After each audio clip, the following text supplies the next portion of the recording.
Welcome to our kitchen. Today we prepare a salviata, an egg dish seasoned with sage. We start with ingredients. We need eggs, aged pecorino, lard and sage.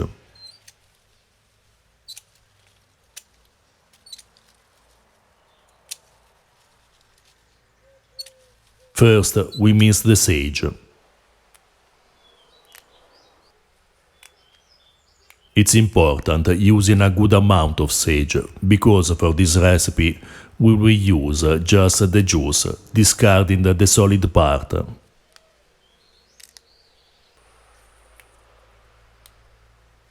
This recipe is part of an interesting 14th century cookbook, conventionally called Anonimo Veneziano.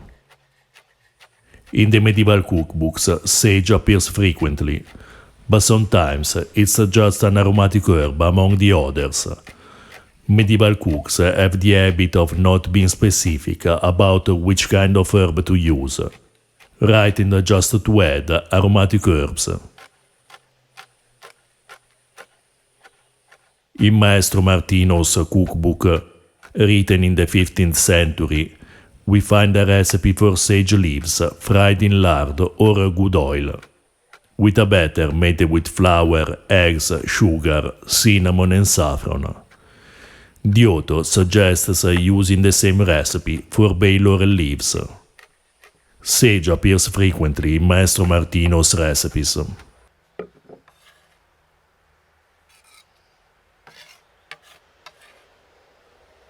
We pound the sage in the mortar.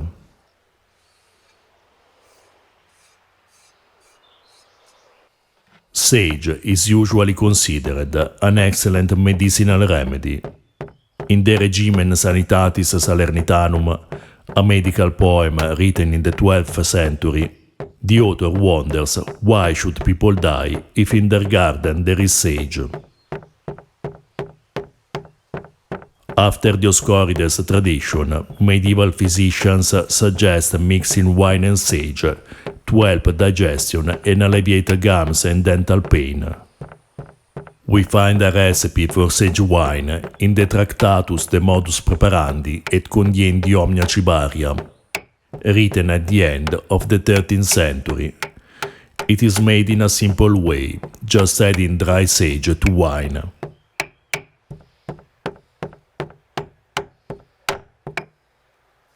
We dilute the sage with a bit of water and then sieve it.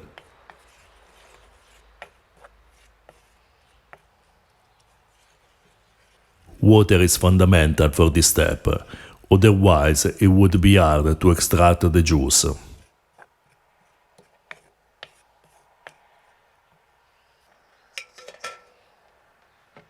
Savonarola, a 15th century physician, believed that sage wine causes a quick drunkenness. However, sage is good for the stomach, and used externally as a poultice, it helps against snake venom. Sage seems to be commonly used to clean teeth, as described in a tale narrated in Giovanni Boccaccio's Decameron in the 14th century.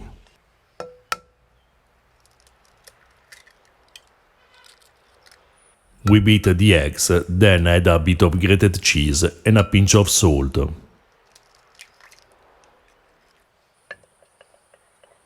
The author lists cheese as optional. We suggest using it, but not too much, to add complexity to the dish without overpowering the flavor of the eggs and sage, which must be the main ingredients of this recipe. If you don't use cheese, add an extra pinch of salt. We chose hard pecorino.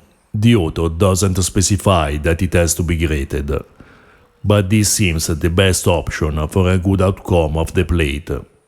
You can also use another cheese, for example Parmigiano, but we think that pecorino pairs better with sage.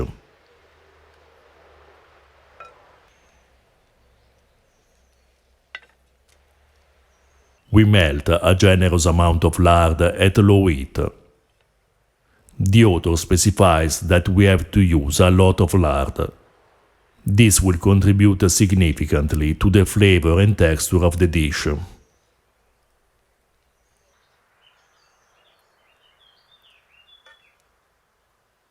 There are plenty of egg recipes in the medieval cookbooks. People used many kinds of eggs. We find mentioned chicken, duck, goose, pheasant, and other birds' eggs.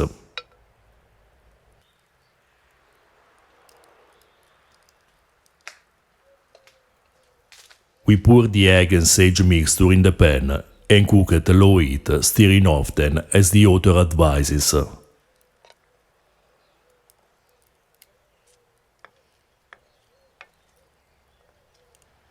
We suggest not to overcook the eggs.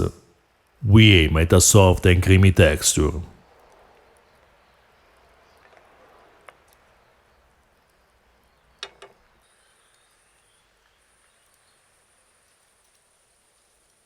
Usually, fried eggs are considered the worst for health and digestion by the physicians, who believe that the best way to prepare them is keeping the yolk almost raw, cooking just the white.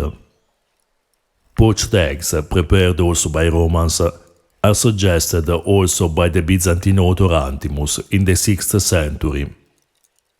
However, despite the medical advice, medieval cooks found many variations to make this simple ingredient tastier, adding spices and herbs to create plates suitable for a refined table. In the past months, we made a stuffed egg soup meant for monks and religious. You find the link to the video in the description below.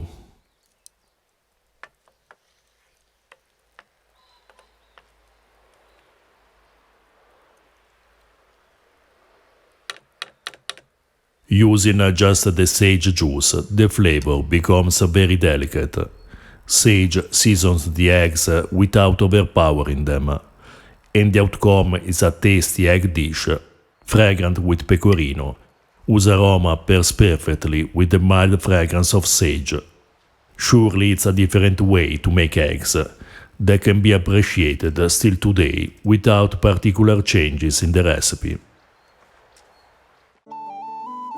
If you're interested in ancient foods and flavors, or you're just looking for unusual and delicious recipes, please subscribe our channel.